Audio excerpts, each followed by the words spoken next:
Boa tarde. Que nos abençoe o nosso divino amigo Jesus. É um prazer. Todos estão ouvindo? Quem está lá atrás está ouvindo bem? Bom, obrigado. É um prazer estar aqui em casa, na Federação Espírita Paraibana, vendo tantas pessoas amigas, conhecidas, já desse trabalho que a gente tem feito aqui. Hoje, eu destaquei um tema, e para mim, de certa forma, confortável, porque, além de ser espírita, de já estar há algum tempo no nosso movimento, trabalhando um pouco na divulgação, eu atuo profissionalmente nessa área, né, da agricultura e do meio ambiente. Algumas pessoas nunca supõem essa minha profissão, né? Essa minha atividade. Às vezes, pelas palestras, acham que a gente está no campo da história, das ciências humanas, não é, Francisco? Mas eu sou, de fato, um homem das ciências naturais. Aliás, quem lidava antigamente com a natureza, com o estudo da natureza, era chamado de naturalista, né? Essa expressão não é muito usada nos dias atuais. A gente vai ver que hoje, mais recentemente, se usa a expressão ecólogo e ecologista, que são diferentes. Eu tenho que esclarecer alguns termos aqui, porque sei que a maioria de vocês não são da área do conhecimento, apesar de ter algumas pessoas que são da área. Mas o ecologista é aquela pessoa que é militante, que defende a preservação da natureza. Então, o ecologista é toda aquela pessoa que tem o ideal de proteção ecológica, de conscientização ecológica. Não necessariamente ele é um profissional que se formou e que atua na área. Já o ecólogo é um profissional, é um cientista, ou seja, às vezes é um biólogo, o ecólogo é aquele que fez o curso de graduação ou de pós-graduação na área da ecologia e que estuda a ciência da ecologia academicamente. Esse é o ecólogo. Eu posso ser um ecólogo também ecologista, posso ser ecologista sem ser ecólogo e posso ser ecólogo sem ser ecologista. Ou seja, eu posso estudar só academicamente a ecologia, mas os meus hábitos de vida não serem ecológicos. Eu, por exemplo, na academia, na universidade, eu dou aula de ecologia, sou um cientista na área de ecologia, mas em casa eu deixo a torneira aberta, eu não estou ligando para que tipo de produto eu estou utilizando, que repercussão isso tem sobre o meio ambiente, sobre a natureza. Mas, entendendo a tarde de hoje as relações entre espiritismo e ecologia, é um leque muito amplo. Porque a ecologia em si ela é muito ampla. Ela começou de maneira mais restrita e ela tomou outras dimensões que a gente vai entender ou procurar pincelar na tarde de hoje. Eu destaquei alguns desses aspectos das relações entre ecologia e espiritismo. Um desses aspectos que eu acho fundamental é que, quando a gente fala de ecologia, estamos estudando a natureza. E a natureza é algo que faz parte da matéria, do meio físico onde nós vivemos. E a maioria das religiões, elas dividem a concepção da existência entre o natural, ou seja, a vida física, essa que nós temos aqui, e o sobrenatural, ou seja, a vida após a morte, que não tem relação com a natureza. Porém, o espiritismo ele já se diferencia nesse aspecto. Para o espiritismo, nós sabemos, não existe o sobrenatural. Todas as coisas fazem parte da natureza, a não ser Deus que criou a própria natureza. Nós sabemos, quando estudamos o livro dos Espíritos, que há a unidade que é Deus, e ele criou o princípio espiritual e o princípio material. E esses dois princípios, em conúbio, em relação entre si, evoluem, se transformam, se modificam, até que o princípio espiritual ele se individualiza e se torna um espírito consciente, e o princípio material sofre as suas modificações, criando a matéria que a gente conhece, que são esses elementos da tabela periódica, e a matéria que a gente desconhece, que são aqueles elementos que compõem os fluidos, o capítulo da Gênese, de Allan Kardec, que fala a respeito da matéria no mundo espiritual, que é uma matéria quintessenciada, não é a matéria que existe aqui, que está na tabela periódica, mas tem o mesmo princípio dessa matéria. Quando nós lemos, então, os livros espíritas, a literatura andré-luisina, que faz uma narração e uma descrição do mundo e da vida no plano espiritual, nas colônias espirituais, nós estamos diante de uma outra natureza, ou de uma face da natureza desconhecida para a maioria de nós. Ali, observa-se nas descrições que existem água, plantas, animais, elementos que compõem um meio ambiente. Mas a natureza desse meio ambiente se difere, de certa forma, do meio ambiente que está aqui, que nós encontramos quando encarnados aqui na Terra. Dizem que, de certa forma, o mundo que existimos é uma cópia imperfeita do mundo espiritual, onde os matizes, as variações, a diversidade é muito maior no mundo espiritual do que aquela que existe de maneira limitada e imperfeita no mundo material. Assim, veja como o Espiritismo ele abre a concepção de meio ambiente para além da matéria. Quando nós falamos, por exemplo, no Espiritismo, a respeito da psicosfera, que palavra é essa? Uma palavra que alguns talvez não se lembrem, mas significa exatamente o que diz. É uma atmosfera psíquica, ou uma atmosfera formada pela nossa mente, pelos nossos pensamentos. O nosso pensamento, sabemos, ele não é apenas algo abstrato, ou não é apenas o produto das reações e das ações eletroquímicas e fisiológicas do nosso cérebro. Ao contrário, acreditamos que essas reações eletroquímicas, essas sinapses, elas são consequência, elas são um sinal, a expressão de um ser pensante, que é o ser espiritual, que tem a sua individualidade. E quando nós pensamos e formamos ideias, essas ideias que para nós não têm forma, não têm peso, não têm conteúdo, no mundo espiritual, quando nós estudamos lá laboratório do mundo espiritual, observamos que a matéria, o pensamento, ele tem forma, ele toma forma. O pensamento, ele age sobre o fluido, modifica a natureza do fluido e toma forma. São as ideias forma que ocupam um determinado ambiente. É por isso que quando nós chegamos em um determinado ambiente, nós sentimos a matriz energética daquele ambiente. Essa matriz energética é consequência da soma das formas ideoplásticas que habitam aquele espaço, aquele recinto. Assim, quando chegamos, por exemplo, em uma instituição religiosa, em uma instituição espírita, ou um ambiente ligado à natureza, que nos transmite muita paz, muita tranquilidade, talvez porque está limpo no sentido das ideias mentais, não é? Ou por haver um teor, um matiz de pensamento elevado naquele ambiente, nós sentimos bem, sentimos relaxados, nos sentimos acolhidos, se estivermos pensando no mesmo matiz e na mesma faixa. Porque para uma pessoa que está em uma faixa de perturbação, se ele chegar em um ambiente equilibrado, ele se sente mal. Isso eu já vi acontecer. Uma pessoa com um estado de desequilíbrio, acompanhar para uma instituição espírita, que a gente conhece o trabalho, uma instituição de muito equilíbrio, onde as pessoas sentem muita paz, mas ele que se sentia perturbado, tinha vontade de sair correndo dali, tinha medo, tinha pavor. Talvez o teor da energia que tivesse ali era incompatível com o teor que vibrava, não é? A sua alma, que vibrava, o seu perispírito. Veja a questão do choque, não é? Do ambiente. Então o pensamento, ele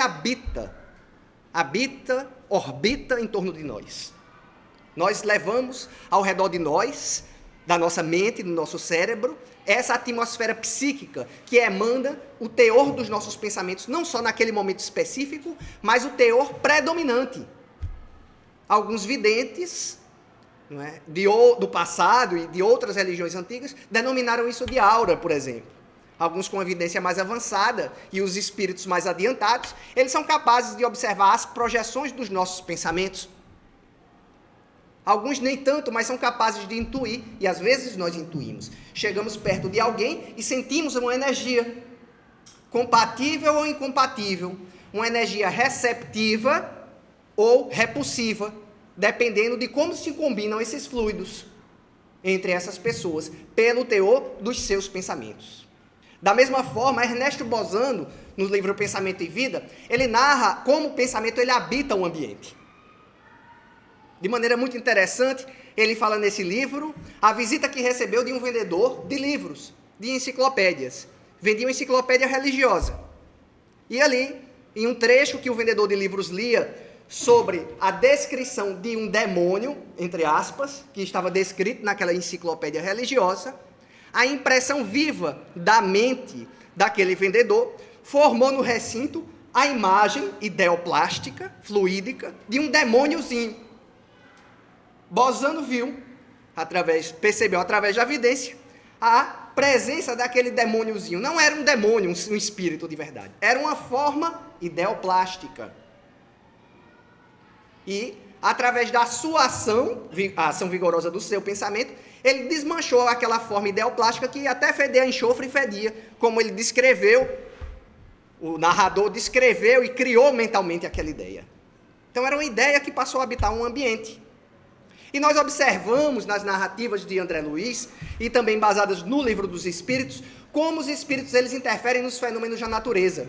Como às vezes um fenômeno, uma tempestade, uma chuva, ela tem a capacidade de sanar, não é, psiquicamente a atmosfera do planeta ou de uma região, limpando essas ideias, formas e aqueles bacilos psíquicos, ou seja, são formas microscópicas espirituais, criadas espiritualmente por nós, que habitam o ambiente terrestre, onde a nossa mente excreta a substância mental, determinando o teor energético do ambiente. Lembrem-se que quando André Luiz narra as suas visitas à crosta terrestre, eles se movem com muita dificuldade aqui por conta do teor do nosso pensamento, de como é denso esse pensamento. E esses bacilos psíquicos, esses seres microscópicos, fluídicos, eles muitas vezes são causadores de doenças físicas, agregando-se ao nosso perispírito e desencadeando processos patológicos, psicossomáticos, ou processos patológicos comuns, não é, nos vulnerabilizando à ação de patógenos físicos. Ou seja, significa o seguinte: eu entro em sintonia com a energia desse matiz, entro em sintonia com aquele teor fluídico, aqueles bacilos psíquicos, fragiliza-me energeticamente e também vulnerabiliza o meu sistema imunológico a receber a ação de um agente patológico físico, uma gripe, uma virose ou alguma coisa dessa natureza. Não querendo dizer com isso que toda gripe, que todo mal físico ou qualquer indisposição tem essa causa, mas pode ter, devido à natureza imperfeita da vida terrestre e o teor do nosso pensamento, que determina também o nosso estado de saúde física e não somente o nosso estado de saúde mental. Então veja aí que a partir disso a gente passa a entender meio ambiente de uma forma muito mais ampla. Não é apenas aquele meio ambiente, o passarinho, a floresta, o rio, que é muito bonito, mas existe um desdobramento muito maior. Podemos lembrar também do livro Missionários da Luz, de André Luiz, que narra uma sessão de materialização. Nessa sessão, os espíritos, eles trazem energias e blocos de energia da natureza, extraídas das árvores, dos minerais, da água, e esses blocos fluídicos, essas massas fluídicas coloridas, são usadas, por exemplo, para purificar o ar, preparar o ambiente e participar do processo de materialização de ectoplasmia. Assim como na nossa cura e no nosso tratamento. No livro Nosso Lar, sempre narrando, porque André Luiz, para mim, gente, eu estou narrando muito André Luiz, porque um repertório dos maiores de ecologia e espiritismo está na obra André Luizina.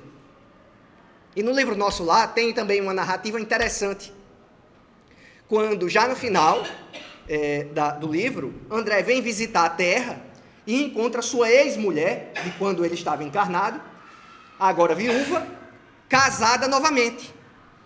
Ele, a princípio, fica chocado, não é? Se sente um pouco enciumado e depois entende a situação. E o atual marido da sua ex-mulher estava adoentado, com problema respiratório, acamado. André vai com um mentor espiritual a uma área, a uma reserva, a uma floresta próxima, e aí aproximam-se espíritos da natureza. Veja bem, outra coisa que trata do espiritismo. Existem espíritos chamados elementais, inclusive em várias obras, inclusive em entrevistas de estudiosos mais recentes, Divaldo, ele dá uma entrevista sobre os elementais, que são espíritos, e que está no livro dos espíritos. São espíritos em uma condição pré-humana, eles ainda não são espíritos humanos, ainda não encarnaram como humanos, certo? E que eles colaboram nos trabalhos da natureza. E esses espíritos, eles são chamados, e com a ajuda desses espíritos, eles retiram energias, não é, fluídicas, de mangueiras e eucaliptos. Levam essas massas de energia e, através dos poros e da respiração, trabalham a saúde daquele enfermo, daquele acamado, né? Recuperando a sua saúde através desse tratamento. Veja que interessante, utilizando-se das forças e das energias da natureza. Eu diria que ainda no nosso movimento ainda se sabe pouco a respeito do uso das energias da natureza. Nós geralmente utilizamos as energias físicas através do passe e espirituais, porque o passe ele é misto, ele é magnético e espiritual. Mas pouco se sabe do uso dessas energias da natureza.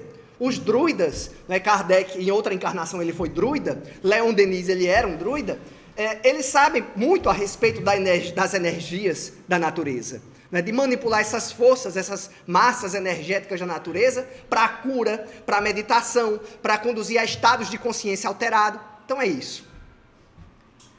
Outro aspecto fundamental é a questão da evolução através da natureza. Na visão criacionista, que é a visão tradicional, a visão das religiões tradicionais aqui do Ocidente, o ser humano ele já nasce pronto. Assim como todos os animais, na ideia criacionista, eles nascem prontos. E nessa existência física, o ser humano ele tem a oportunidade de escolher se vai viver ou não, se vai para o céu ou não, ou para o inferno. E após essa vida física está determinado eternamente o seu destino. O Espiritismo ele não comparte dessa visão, respeita todas as visões, mas não é a visão do Espiritismo. A visão do Espiritismo é uma visão evolucionista. E a visão evolucionista, ela não é contrária à visão da evolução na natureza. Aquela evolução trazida por Charles Darwin, apesar da ideia da evolução darwiniana ter sido utilizada contra a religião. E por isso ter sido acusada de apócrifa, de herética pela igreja. E mais tarde, o Papa João Paulo II pediu desculpas a Darwin, em nome da igreja, porque existe a evolução das espécies, e isso é uma coisa muito clara, né, para todos nós que somos da área, que somos cientistas da área das ciências naturais. Então, os seres biológicos, eles evoluem, eles não nasceram prontos. Tudo se encadeia e se modifica. A natureza é uma dinâmica, é uma transformação constante, e nós estamos inseridos nesse processo de transformação. Não nascemos prontos e acabados. O que diz o Livro dos Espíritos a respeito de como surgimos? Surgimos simples e ignorantes, sem maior propensão para o bem ou para o mal. Nascemos simples e ignorantes. A partir dessa condição de simplicidade e ignorância, avançamos através das nossas experiências, evoluímos. E essa nossa evolução acompanha a evolução biológica. Porque antes de sermos seres humanos, nós já trilhamos uma caminhada nos 3 reinos da natureza. Onde sonhava-se, como se diz, né, na obra, sonhava-se no mineral, né, dormia-se no mineral, sonhava-se no vegetal e desperta-se no animal. É o princípio espiritual que está em formação e em elaboração através dos reinos da natureza, até despertar para a hominalidade, para ser individual, para ser um espírito formado como nós entendemos na doutrina espírita. Quem quiser se aprofundar nesse tema, leia Evolução em 2 Mundos, de André Luiz, que é uma obra muito profunda, é uma obra difícil, reconhecemos, mas é uma obra que aprofunda essa questão da evolução para e passo, matéria e espírito. A matéria intervindo ou interferindo no processo de evolução espiritual e o espírito modificando a matéria, impulsionando a matéria para a evolução. Aí você diz, como é isso, Breno? A matéria evolui? Evolui no sentido de que o nosso corpo físico, esse cérebro com 100 bilhões ou mais de neurônios, é consequência de um processo evolutivo.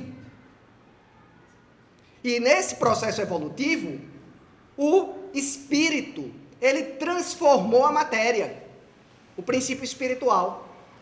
A formação de um sistema nervoso, neurológico e de um cérebro bem elaborado é consequência da ação do espírito sobre a matéria. É isso que no Livro dos Espíritos, na questão 22 ou 25, se eu não estou enganado, fala-se da intelectualização da matéria. A matéria elaborando-se em estados mais complexos, não é? E mais avançados, que permitem a manifestação do pensamento e da inteligência e da razão. Então veja que maravilha, não é? O conúbio perfeito da evolução espiritual com a evolução biológica, sem que religião e ciência se contradigam, mas se unam para um melhor entendimento desse processo evolutivo. Preservação e desenvolvimento. Esse é outro desafio e é outro aspecto a considerar na relação ecologia e espiritismo. Por quê? Porque é um grande dilema a gente preservar a natureza e ao mesmo tempo se desenvolver. Desenvolver tecnologicamente, desenvolver a sociedade, ampliar, crescer a população.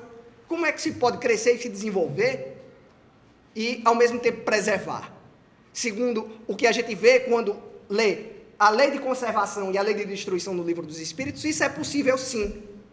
E aí os Espíritos eles falam da necessidade de nós nos regrarmos entre o necessário e o supérfluo. Dizem os Espíritos que os recursos da Terra seriam suficientes se nós soubéssemos nos satisfazer com o necessário.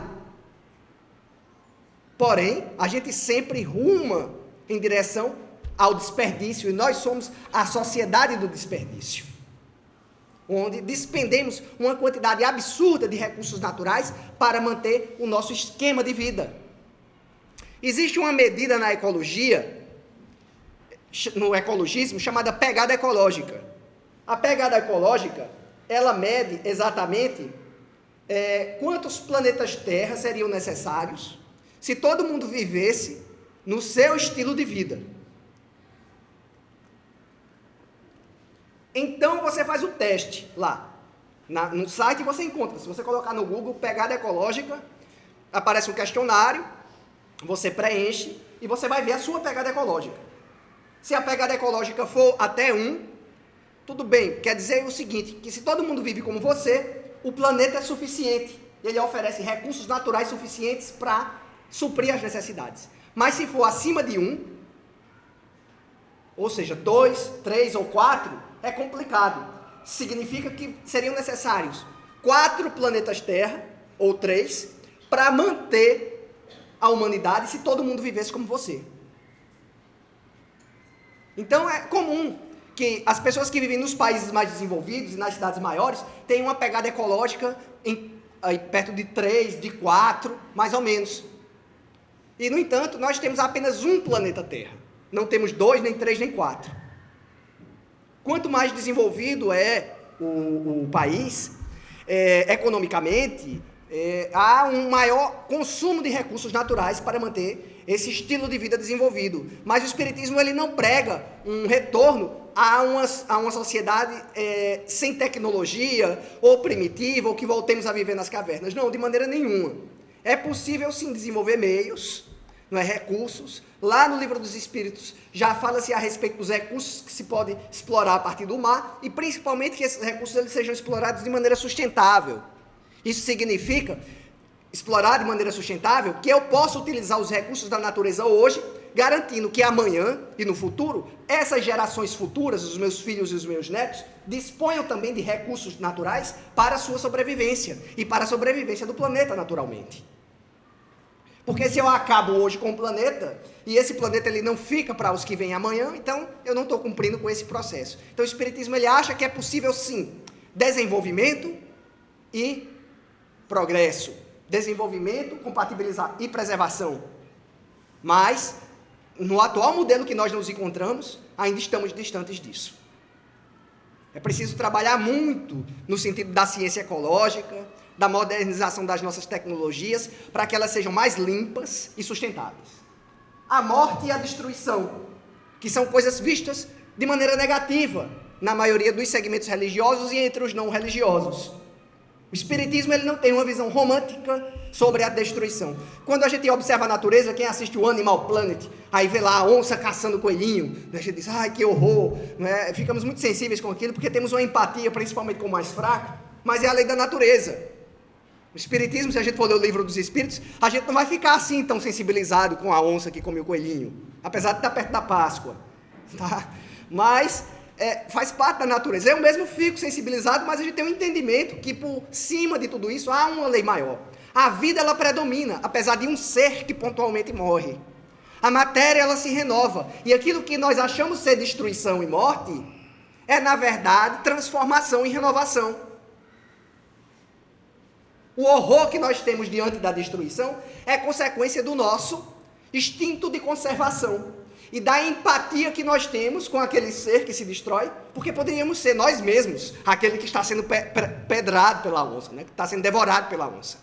Então você tem esse sentimento de empatia com esse ser, né? Mas no entendimento maior da vida, as leis divinas, elas são sábias. Eles falam que cumpre-se dois papéis, né? Equilíbrio da população desses seres, não é? Um equilíbrio ecológico, porque os seres, eles se alimentam uns dos outros, renovação da matéria, equilíbrio dos processos da natureza. Então a gente passa a ter um outro entendimento da destruição. Não seguindo, agora, da mesma forma, os espíritos, eles condenam qualquer destruição desnecessária e cruel. A crueldade, por outro lado, é um problema. Não é o caso da onça que caça o coelho para se alimentar, porque está fazendo movida pelo seu instinto, também de preservação e a necessidade de se alimentar. Agora eu, que não tenho necessidade, vou lá torturar gato, coelho e fazer isso, eu estou sendo cruel, porque não tenho essa necessidade. E faço pelo prazer de torturar um animal. Quem o faz está em um estado de desequilíbrio. As pessoas que caçam por esporte. A caça esportiva é algo que está caindo em desuso nos dias atuais, está intolerável pela nossa sociedade. Vejam aqueles senhores que foram para a África, já agora saiu outro que pagou 15 mil euros para matar um leão na África. Então isso já não é mais aceito, isso que antes era algo comum, tolerado, já não é mais aceito na nossa sociedade. Não é preciso essa crueldade, né, nesses meios. A gente aí pode entrar em outros assuntos mais polêmicos, né, que é a questão da alimentação a partir da carne e tudo mais, mas a gente vai passar rapidamente também por esse aspecto. Ética espírita em relação com a natureza, é claro. Quando nós lemos o livro dos Espíritos e observamos a questão da lei de conservação, da lei de destruição, o amar o próximo como a si mesmo. É impossível você amar o próximo se você não cuida bem da casa do próximo, que também é a sua casa. A terra é a nossa casa, é o nosso lar. Eu preciso oferecer ao outro um ambiente bom, um ambiente saudável. Quando eu vou receber alguém na minha casa, eu ajeito a casa, eu preparo, não é? Pelo menos a gente esconde a bagunça, não é? Prepara para fazer uma recepção agradável. Então, da mesma forma, como é que você diz amar o seu próximo se você não cuida bem da casa do próximo? E amar a Deus se não cuida bem das suas obras e de suas criaturas? Porque todos esses seres vivos e toda a vida que habita no planeta, no universo, é obra de Deus. E devemos respeitar essa vida, mesmo ainda tendo a necessidade relativa, não é, de matar para viver. Quando a gente sabe que no nosso atual estado de humanidade, o ser humano ainda tem a alimentação carnívora, não é? Ou de qualquer outra forma de vida, não é? Menos evoluída que, como vegetal, que ele utiliza para se alimentar. Vamos ver. Bom, o homem na natureza. Isso aqui é uma reflexão que eu vou passar rapidamente, porque esse tema da ecologia e o espiritismo é tema também para um seminário. Mas quando é interessante quando a gente fala de ecologia e espiritismo, entender como foi construída historicamente essas relações do homem com a natureza. Desde o seu estado primitivo, ou do seu estado próximo ao estado de animalidade. Quando esse ser humano começa a despertar a sua razão, e ele começa a estabelecer uma reflexão sobre a sua existência, surgem os primeiros sepultamentos, né, as primeiras reflexões e as manifestações mediúnicas. A gente vai ver, por exemplo, Bosano falando das manifestações supranormais em povos primitivos. Ou seja, a mediunidade é algo que existe na humanidade desde as cavernas, que faz parte da natureza e da existência humana. Até mesmo os animais que não são médiuns têm percepções extrasensoriais. Ou seja, alguns animais eles percebem a presença de algumas entidades espirituais, mesmo não sendo médiuns na acepção do termo. Né? Uma outra crença comum nas religiões primitivas era, primeiro, era a visão animista, que não é o animismo mediúnico do espiritismo, mas que na antropologia significa dar a coisas materiais um valor divino.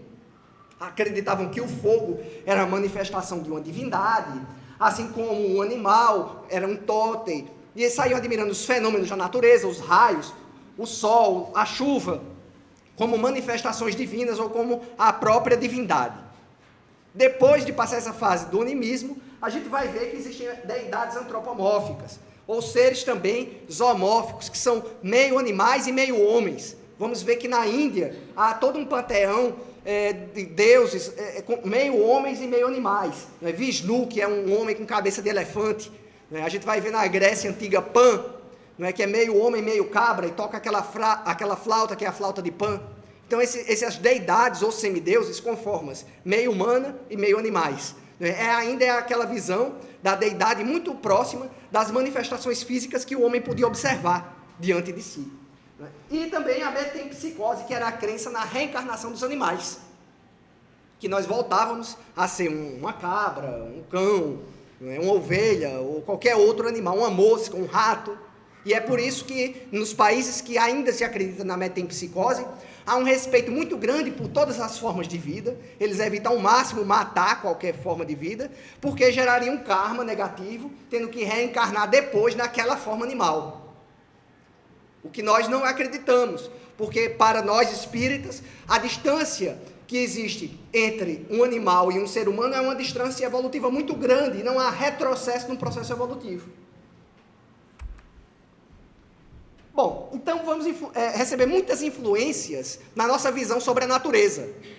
Essas influências, elas vêm da nossa cultura, esse tronco cultural que forma a religião judaico-cristã e também muçulmana, vem desse chamado tronco semítico, que tem uma determinada forma de se relacionar com a natureza, e temos também a influência do tronco indo-europeu, que vai surgir aí naquela região da Europa, Ásia, indo para a Índia, a religião e tradição grega, a religião egípcia, línguas como o sânscrito, por exemplo, vem desse tronco cultural, e do sânscrito vem o latim, do latim vem o português.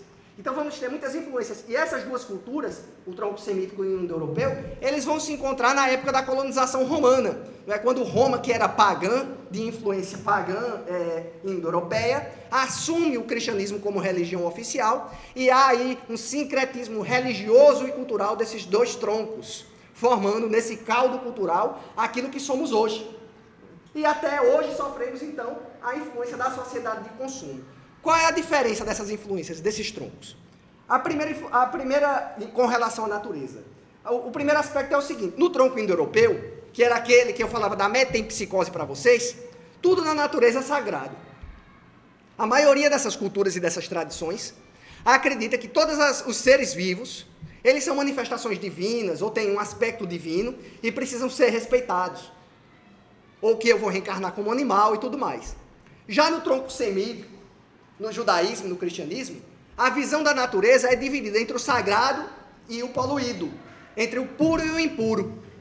Lembrem, por exemplo, das descrições e as normas no Levítico, lá do Antigo Testamento, que proibia o consumo de carne de porco, de certos insetos que eram tidos como imundos, ou aqueles animais que rastejavam, que eram tidos como imundos, e outros que eram aceitos como possíveis, permitidos, porque esses eram... Então existia um código social, um código civil, que permitia determinadas coisas da natureza como sendo puras, e outras eram condenadas como impuras, e a mulher é incluída nesse bolo do impuro. A mulher, quando menstruava, por exemplo, ela devia fazer certos rituais de purificação para se reaproximar do templo, matando vários animais em sacrifício para passar por essa sua purificação, porque ela estava impura pelo sangue. Assim como o fato da figura feminina estar muito próximo da natureza, às vezes da agricultura, do cultivo das ervas medicinais, era tido como bruxa, como feiticeira, As pitonisas, a gente vai ver, e era sempre tido como, de maneira um pouco assustadora, ou de maneira um pouco condenável. A figura feminina sempre foi subjugada na cultura judaico-cristã. Nós sabemos disso hoje. Mas a relação com a natureza, que é o centro aqui, era uma relação meio conflituosa. No tronco indo-europeu, era uma relação de maior preservação. E já na nossa sociedade de consumo, que é o que sofremos, as influências que sofremos nos dias atuais, é a sociedade da completa desconexão com a natureza. Porque se esses povos, de uma forma ou de outra, devido à sua condição de ainda pouco progresso tecnológico, de ainda viverem em clãs, às vezes a maioria no campo, fora das cidades, as cidades ainda não tinham, ou estavam começando a se formar, essas pessoas elas tinham uma relação muito próxima com a natureza, observavam os ritmos, as fases da lua. Quem aqui sabe em que fase da lua nós estamos? Pouca gente sabe, não é? Qual é? Cheia. Ainda, já está quarto minguante, né?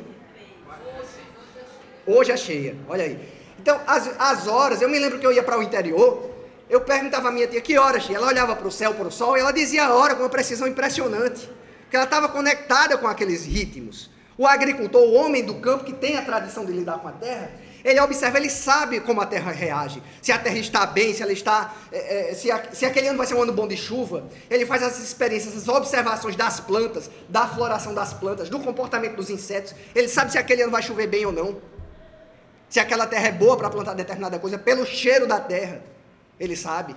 Ele está conectado com esse meio. Hoje a gente tem nojo dessas coisas, de botar a mão na terra, tem medo. Sai da cidade, entra num bosquezinho ali, já fica assustado, sem saber que a gente está correndo muito mais risco na cidade, de se contaminar, de ser assaltado, de ser atropelado, de tudo que é de coisa. A selva urbana é muito mais perigosa do que a selva de verdade, do que a floresta, que é um ambiente de equilíbrio. Um animal, geralmente, se você mexer com ele, ele não lhe ataca, né? As cobras e as raposas, elas não estão lá atocalhadas esperando para lhe atacar. Geralmente, elas fogem da presença humana. E eu faço muitas caminhadas nas florestas, sozinho, às vezes até de noite eu faço caminhada na floresta. Quando diz, você é doido? Eu digo, não, mas é uma coisa maravilhosa caminhar à noite na floresta. É claro que depende do lugar, né? Eu tenho a sorte também da aula em Bananeiras, é uma cidade pequena, porque às vezes o perigo é o bicho-homem, não são nem os animais que estão ali. A gente que vai ter experiência, a gente sabe tomar as precauções e como lidar nesse ambiente. Mas eu me lembro que na cidade de São Paulo, eu tinha uma filha de uma prima, estava tendo as primeiras aulas de biologia, de botânica, e a mãe me pediu para ensinar ela algumas coisas. Eu digo, vamos sair, vamos para o parque.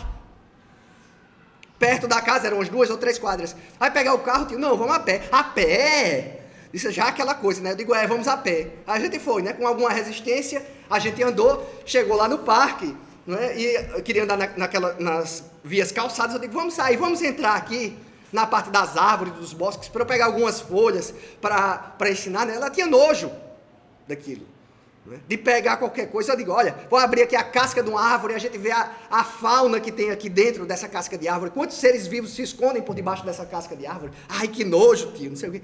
Porque tinha medo daquilo, porque não tem contato com aquelas coisas. Estamos desconectados da natureza. Estamos desconectados a tal ponto que acreditamos que tudo que nós pegamos, que nós consumimos, surge maravilhosamente na prateleira do supermercado, não é? De algum lugar de onde a gente não sabe de onde veio, de um universo paralelo. Elas nascem na prateleira do supermercado e elas desaparecem no buraco negro da lata do lixo, para onde não importa para onde vão.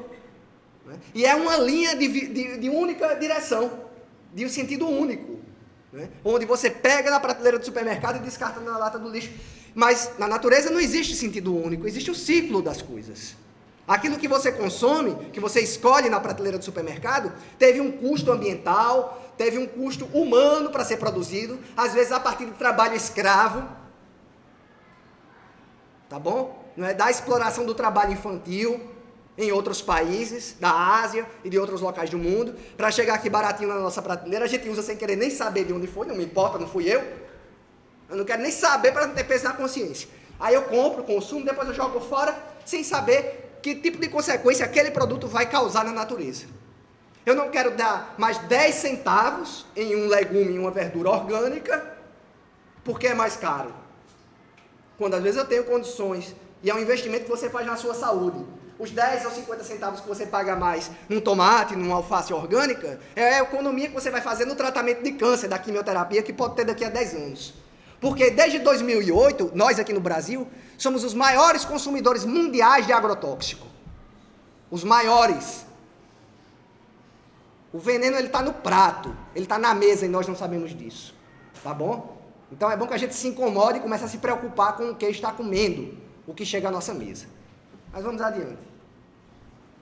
Ecologia e ecologia. Eu falei alguma coisa a respeito disso, mas aqui é a definição primeira de ecologia, do Ernest Haeckel, que cunhou o termo ecologia. Por ecologia entendemos a ciência do conjunto das relações dos organismos entre si e com o mundo exterior. Era uma definição muito simples. que estava muito no campo das ciências biológicas e naturais. Mas com o tempo, o entendimento de ecologia ele avançou, ele se ampliou, ele não está mais restrito apenas a essa relação dos seres vivos com a natureza. Hoje fala-se de ecologia humana, de ecopsicologia, ou seja, hoje estuda-se a crise ambiental. O Henrique Leff, que é um filósofo, ele nos questiona do porquê o homem destrói a natureza. Ele destrói porque ele não sabe do mal que está causando. Não é essa a causa só. Às vezes ele sabe sim, mesmo assim destrói. Ele sabe que está provocando destruição, ele sabe que está prejudicando a sua própria saúde, mas não se importa. Está em um estado de letargia, que ele chama crise ambiental, que é um estado de crise de percepção das coisas que estão acontecendo. Vamos lá. O tempo passa tão rápido aqui, né? Eu acho que o relógio da federação ele corre mais rápido. Porque...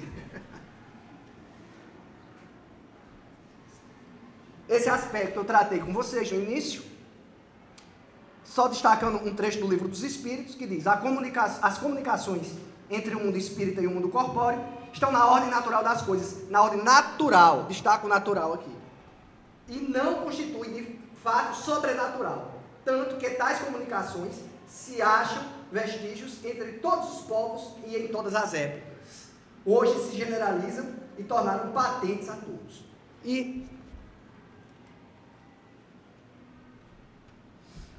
outra citação que eu acho magistral para o entendimento da ecologia do espiritismo, que é essa da questão 540. Dizem os espíritos: é assim que tudo serve, que tudo se encadeia na natureza, desde o átomo primitivo até o arcanjo. Isso é muito profundo. Desde o átomo primitivo até o arcanjo. Tudo está encadeado na natureza.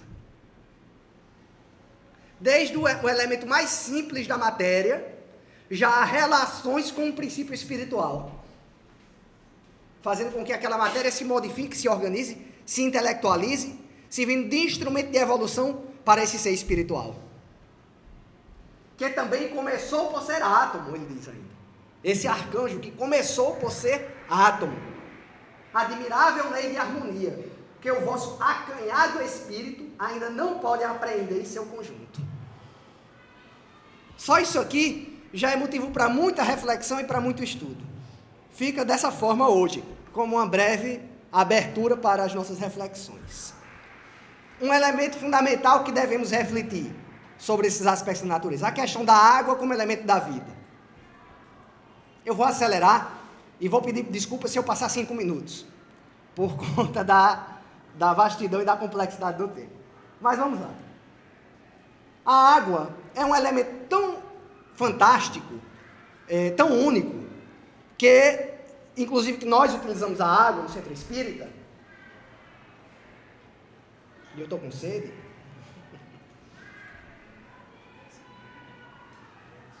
não prestamos atenção em como esse elemento parece ser projetado para a existência da vida.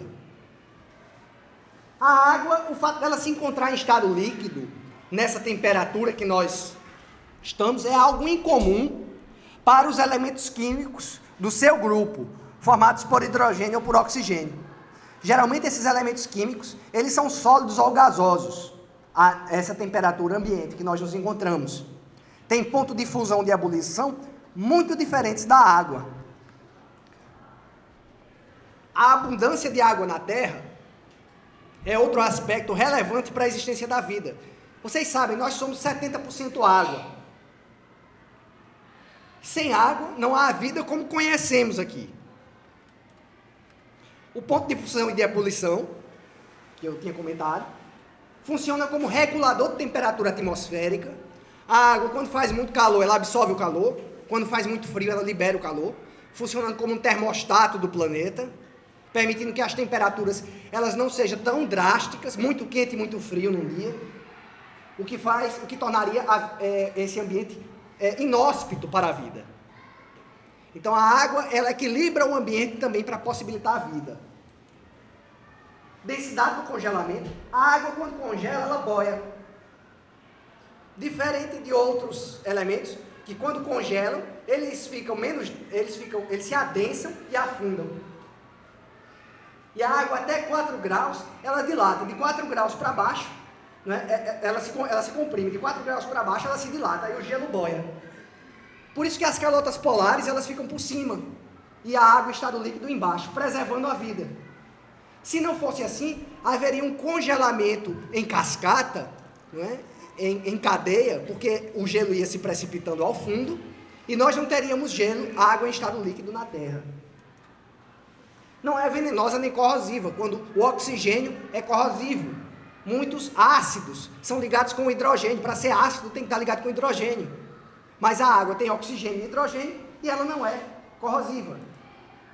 Solvente universal, capilaridade e força de coesão é uma característica física que permite que a água suba nas plantas até as folhas. Então, pessoal, só voltando aqui,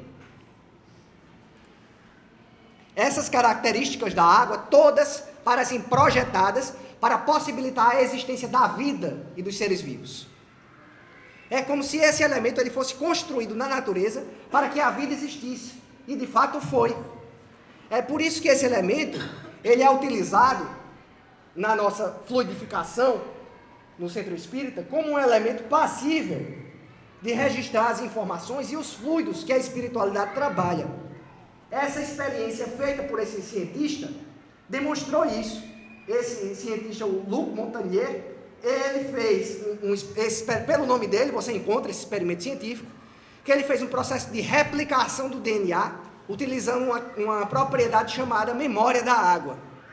Essa memória da água é o que se utiliza, por exemplo, na homeopatia, e é o que leva, por exemplo, a água fluidificada a acumular fluidos ou informações do mundo espiritual, que não são informações físicas, né? São informações de outro plano. Procurem pesquisar um pouco a respeito desse assunto e vocês vão encontrar alguma coisa a respeito. E aqui é interessante essa experiência feita pelo cientista japonês chamado Masaru Emoto.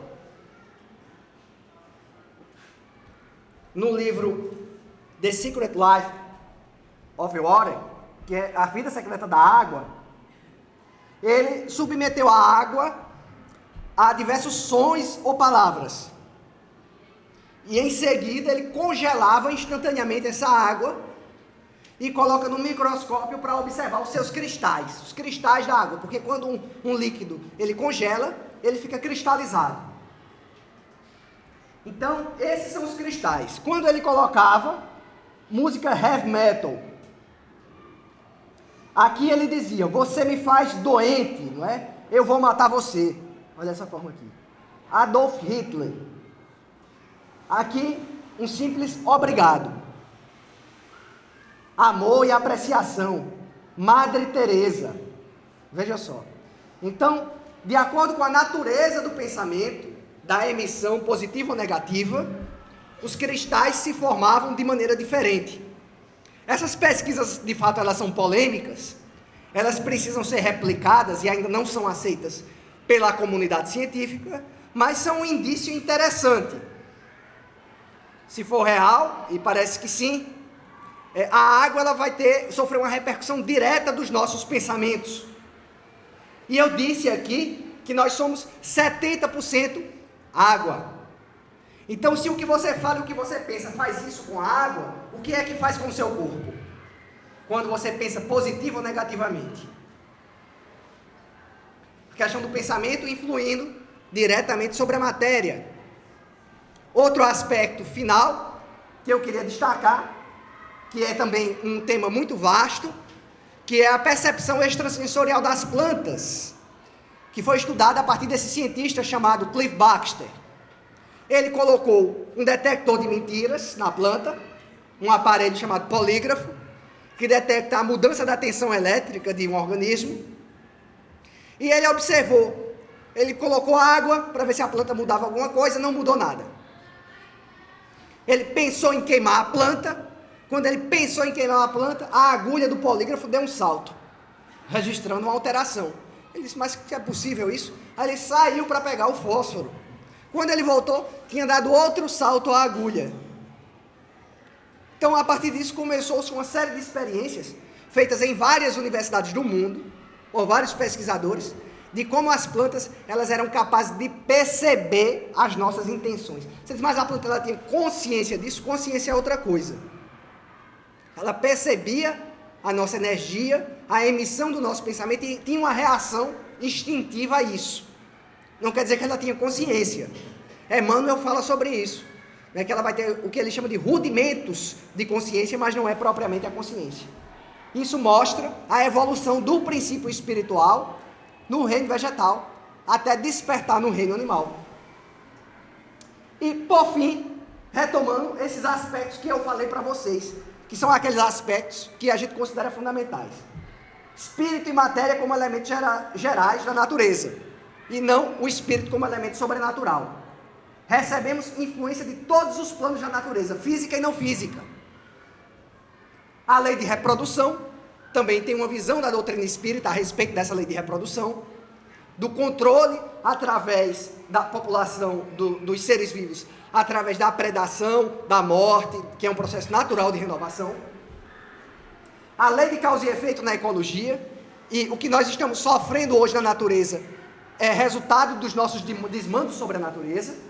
E a lei de conservação e destruição, que está lá no Livro dos Espíritos, e explica a visão espírita sobre conservar, sobre o progresso, para e passo com a conservação, e ao mesmo tempo a destruição que acontece na natureza com os cataclismos naturais, como sendo parte de um processo natural de renovação. Ainda fica para tratar o tema do sofrimento dos animais, que é um tema vasto. A gente fez uma palestra só sobre essa questão, que toca também o tema da ecologia e do espiritismo, por que os animais sofrem. É uma questão que eu não vou responder hoje, mas quem sabe a gente não vem aqui falar sobre isso. E uma reflexão aqui para vocês, talvez vocês não tenham visto no supermercado, em alguns alimentos, esse símbolo, que é o símbolo dos alimentos transgênicos, aqueles geneticamente modificados. Tá bom? Existe muita polêmica em torno desses alimentos geneticamente modificados. Vocês vão encontrar muitas pessoas dizerem que não faz mal, outras que faz mal. O que eu posso dizer é o seguinte a respeito disso. Aqui no Brasil, os órgãos responsáveis por aprovar ou não um transgênico, eles sofrem muita pressão e muito lobby, principalmente da indústria que quer aprovar esses transgênicos. Então, os critérios de aprovação, eles são suavizados, para que o alimento geneticamente modificado ele seja aprovado de maneira mais fácil e menos rigorosa, pondo em risco a saúde da população. Eu não posso dizer que todo transgênico faz mal, mas é bom, eu prefiro evitar esses alimentos. Hoje, todo cuscuz que você compra é transgênico. Todo. Você pode não ter prestado atenção, mas tem bem pequenininho lá embaixo, quase encolhido esse símbolo.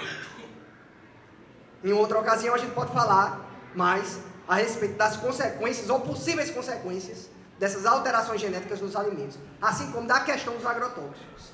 E ali, uma reflexão também. Eu disse que não ia tratar da polêmica do consumo da carne, do ponto de vista da evolução espiritual, mas existe um outro aspecto sobre o consumo da carne, que é o aspecto ecológico. Hoje, o consumo de carne é o maior responsável pelo desmatamento no mundo e da Amazônia, porque faz-se o desmatamento para plantar pasto para o gado. Soja, soja, milho, sorgo, grãos que servem de alimento para o gado.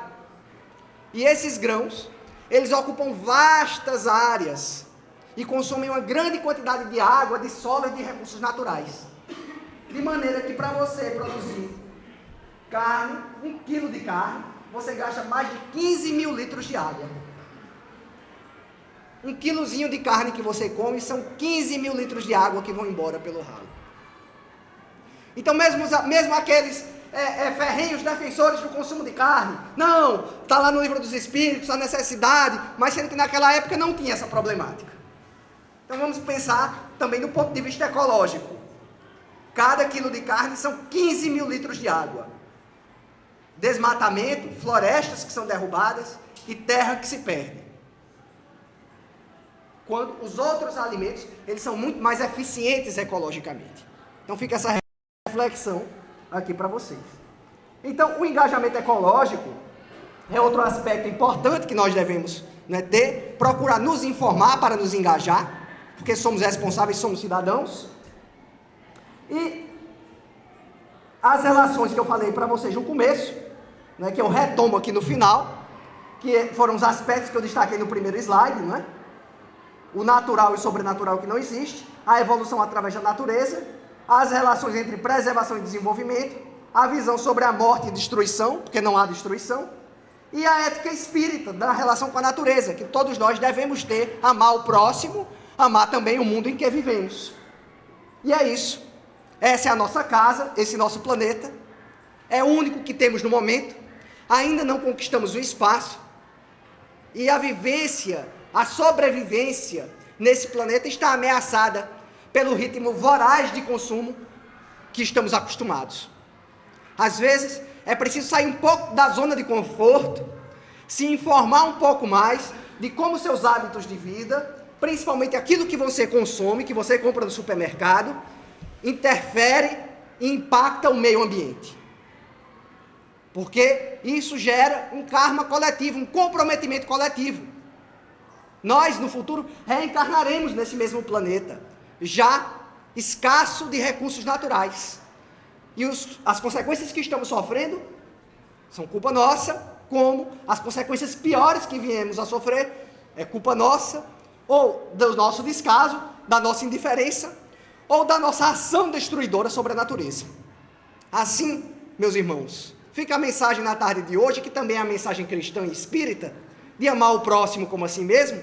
Amemos a nossa terra, ao nosso próximo animal, ao nosso próximo ser vivo, à nossa próxima terra, que deve ser tida como um ser vivo, para, de fato, exercitarmos a lei de amor e de caridade sobre esse planeta. Muito obrigado, que Jesus nos abençoe.